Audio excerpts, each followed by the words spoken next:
மர்மங்கள் அப்படின்னு சொல்லும்போது அதில் ராமாயணம், பழைய ஏற்பாடு இதெல்லாம் வந்தால் எப்படி இருக்கும்? இந்தோனேஷியா 17,000 தீவுகளை உள்ளடக்கிய ஒரு தீவு கூட்டம், ஒரு நாடு அப்படின்னு சொல்லலாம். 14வது பெரிய நாடுகளின் பட்டியலில் இருக்கக்கூடிய நாடு. இந்த இந்தோனேஷியாவை நம்ம தங்க பூமி இல்லாட்டி தங்கம் நிறைந்த பூமி அப்படிலாம் சொல்லுவோம்.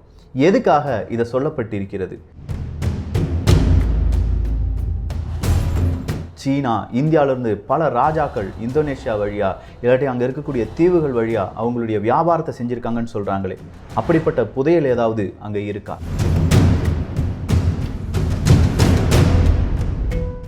இந்த புதையெல்லாம் கண்டுபிடிப்பது எப்படி சாத்தியமானது?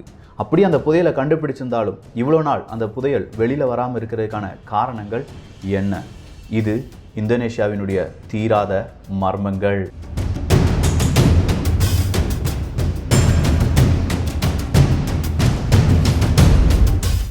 அன்பு தமிழஞ்சங்களுக்கு தமிழ் பொக்கிஷத்தின் வணக்கங்கள்.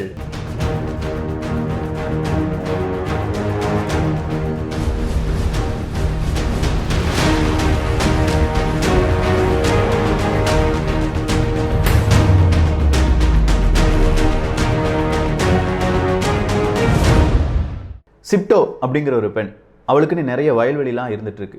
ஆனால் இவங்கள்ட்ட இருக்கிற ஒரே ஒரு பிரச்சனை என்ன அப்படின்னு கேட்டிங்கன்னா, அந்த வயலில் நிறைய மேடு பாங்கான இடங்கள் இருக்குது. ஸோ அதன் வழியாக தண்ணீர் அப்படிங்கிறது சரியாக பாய மாட்டுக்கு.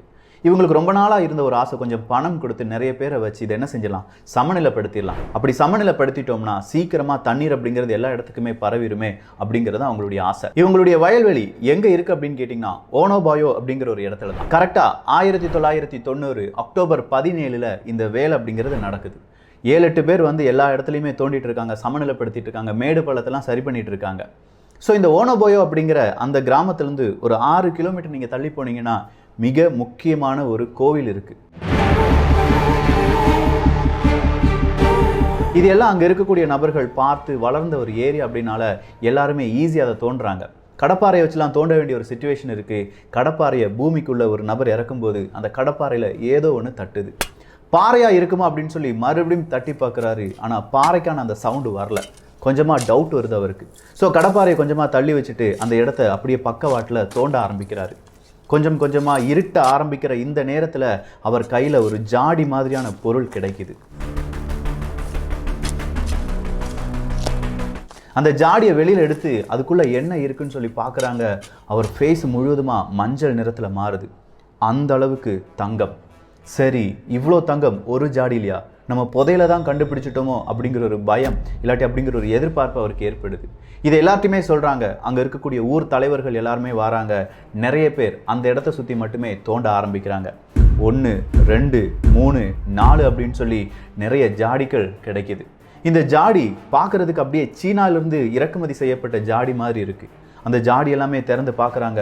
ஃபுல்லாக தங்கம் மற்றும் வைரம், அதே மாதிரி வெள்ளி பொருட்களும் இருக்குது. இந்த தங்கம் அப்படின்னு சொல்லும்போது எத்தனை கிலோகிராம் இருந்துச்சு அப்படின்னு கேட்டிங்கன்னா 16க்கும் அதிகமான கிலோகிராம் தங்கம். வெள்ளி அப்படிங்கிறது ஒரு 8-9 கிலோகிராம் இருக்குது. கொஞ்சமாக தங்க நாணயங்கள் இருக்குது. அதிகமாக கொஞ்சம் வைரங்கள் எல்லாமே இருக்குது. இதெல்லாம் பார்க்குறவங்களுக்கு மிகப்பெரிய பொக்கிஷத்தை நம்ம கண்டுபிடிச்சிட்டோம் அப்படின்னு சொல்கிறது மட்டும் தெளிவாக புரியுது. ஆனால் இதுக்கு பின்னாடி உண்மைகள் என்ன, இது எந்த காலகட்டத்தை சார்ந்தது அப்படிங்கிற வேறொரு ஆராய்ச்சிக்கு இந்தோனேஷியாவினுடைய அரசாங்கம் இறங்குகிறது. இந்த ஓனோபாயோ அப்படின்னு சொல்கிற அந்த இடத்துலேருந்து 6 கிலோமீட்டர் தள்ளி இருக்கக்கூடிய கோவிலின் பெயர் என்ன அப்படின்னு கேட்டிங்கன்னா பிரம்பானன் கோயில் அப்படின்னு சொல்லுவாங்க. இந்த பிரம்பானன் அப்படின்னு சொல்லும்போதே பிரம்மாவுக்காக அந்த கோயில் ஏற்படுத்தப்பட்டதா? இல்லை, மும்மூர்த்திக்காக ஏற்படுத்தப்பட்டது. முதல்ல அந்த கோவில் சிவனுக்காக, அடுத்ததா பிரம்மாவுக்காக, அடுத்ததா விஷ்ணுக்காக அப்படின்னு சொல்லி மும்மூர்த்திகளுக்காக ஏற்படுத்தப்பட்ட கோயில். அதுவும் 9வது நூற்றாண்டுல உருவாக்கப்பட்ட கோயில் அப்படிங்கிறது எல்லாருக்குமே தெரியும். இந்த 9வது நூற்றாண்டுல ஏன் அங்கே ஒரு கோவிலை எழுப்ப வேண்டும்? அந்த கோவில் யாருமே இல்லாமல் ரொம்ப நாள் சிதலடைந்து இருந்தது அப்படிங்கிறதும் வரலாறாக இருக்கு. 9வது நூற்றாண்டு அப்படின்னு சொல்லும்போது இந்தோனேஷியாவில் அதே காலகட்டத்தில் புத்த மதமும் வளர்ந்து வந்தது. ஸோ புத்த மதம் வளர்ந்து வந்தால் அங்கே இருக்கக்கூடிய ஹிந்துக்களுடைய நிலைமை கொஞ்சமாக மைனாரிட்டியாகவே ஆகிட்டு இருந்தாங்க. அவங்கள பூஸ்ட் பண்ணுறதுக்காக அங்கே ஒரு கோவில் அப்படிங்கிறது ஏற்பாடு செய்ய வேண்டியதாக இருந்தது. அதுக்காகத்தான் இந்த பிரம்பானன் அப்படிங்கிற அந்த கோவில் அங்கே உருவாக்கப்படுது. பிரம்பானன் கோவில் அப்படின்னு சொல்லும்போது அதை சுற்றி நிறைய விதமான கலைநயம் அப்படிங்கிறது செதுக்கப்படுது. சொல்லப்போனால் ராமாயணத்தினுடைய கதைகள் செதுக்கப்படுகிறது. ஆனால் இப்போ ஒரு தங்க நாணயம் இல்லாட்டி தங்க புதையல் கிடைச்சுன்னு சொன்ன பாருங்க. இந்த தங்க புதையில 16 கிலோ தங்கம் இருந்துச்சுன்னா எல்லாமே ஒவ்வொரு பொருட்களாக செய்யப்பட்ட தங்கம். காயின்ஸாக ஒரு 6000 காயின்ஸ் கிடச்சிருந்தாலும் பொருட்கள் அப்படின்னு சொல்லும்போது கிரீடமாக இருக்கட்டும், கைப்பற்றையாக இருக்கட்டும், இல்லாட்டி நெத்திச்சூடியாக இருக்கட்டும், இதே மாதிரி எல்லாமே ஆடை அலங்காரங்களாக செய்யப்பட்ட தங்க ஆபரணங்கள் அப்படின்னு சொல்லலாம். இந்த தங்க ஆபரணத்தில் நிறைய கிண்ணங்கள் கிடைக்குது, நிறைய விதமான கரண்டி எல்லாமே கிடைக்குது. அந்த கிண்ணத்தில் ஒரு பவுலில் ராமாயணத்தினுடைய சில பல காட்சிகள் தத்ரூபமாக வடிவமைக்கப்பட்டிருக்கின்றன. ஸோ ராமாயணம் அப்படின்னு சொல்லும்போது இங்கே ராமாயணத்தை சார்ந்த எந்த நிலப்பகுதி இருக்குது அப்படின்னு பார்த்தீங்கன்னா இந்த பிரம்பானன் அப்படிங்கிற அந்த கோயில் தான் எல்லாருக்குமே ஞாபகத்துக்கு வருது. ஸோ அப்படின்னா இது பிரம்பானன் கோயிலினுடைய ஒரு சொத்தா இருக்குமா அப்படிங்கிற மாதிரியான ஒரு கேள்வி எல்லோருக்கும் எழுகிறது. சரி, இது பிரம்பானன் கோயிலினுடைய சொத்து அப்படின்னு நீங்கள் நினச்சிங்கன்னா இன்னும் கொஞ்சம் ஆராய்ச்சி செய்ய வேண்டும் அப்படின்னு சொல்லி இந்தோனேஷிய அரசாங்கம் ஆராய்ச்சிகளை செய்கிறாங்க. அப்படி ஆராய்ச்சியை செய்யும் போது தான் அதில் இருக்கிற தங்க நாணயம், அந்த தங்க நாணயத்தில் பொறிக்கப்பட்ட எழுத்துக்கள், அந்த எழுத்துக்களுக்கு பின்னாடி இருக்கிற பெயர்கள், இதை தேடி பெரிய ஒரு ஆராய்ச்சியே நடைபெறுகிறது. அந்த தங்க நாணயத்துல டா அப்படிங்கிற ஒரு எழுத்து பொறிக்கப்பட்டிருக்கிறது. அந்த காலத்துல ஜாவா அப்படிங்கிற அந்த தீவுலாம் நமக்கு தெரியுமில்ல, பண்டைய ஜாவால உபயோகப்படுத்தின ஒரு லாங்குவேஜினுடைய பெயர் தான் தஹில் அப்படிங்கிறது. அதே மாதிரி காவி அப்படிங்கிற ஒரு மொழியில் சராகி தியா புங்கா அப்படிங்கிற மாதிரியான ஒரு எழுத்துக்கள் சொல்லப்பட்டிருக்கிறது. இந்த KAWI, இந்த காவி அப்படிங்கிற இந்த மொழி அப்படிங்கிறது தான் பண்டைய ஜாவால பேசப்பட்ட ஒரு மொழி. இந்த மொழிக்கும் சமஸ்கிருதத்துக்கும் தமிழுக்கும் மிகப்பெரிய தொடர்பு இருந்தது அப்படிங்கிறதும் பெரிய ஒரு வரலாறு தான். ஸோ அதில் எழுதப்பட்டிருந்த மொழி இருந்துச்சுன்னா இதை ஆண்ட மன்னர்கள் யார், இதில் இருக்கக்கூடிய இந்த மன்னனின் பெயர் என்ன அப்படிங்கிறத தேடுறாங்க. அப்போதான் ஒரு ராஜ்யத்தினுடைய பெயர் அவங்களுக்கு அவங்களுடைய வரலாற்று ஆய்வுகளிலிருந்து கிடைக்கிறது.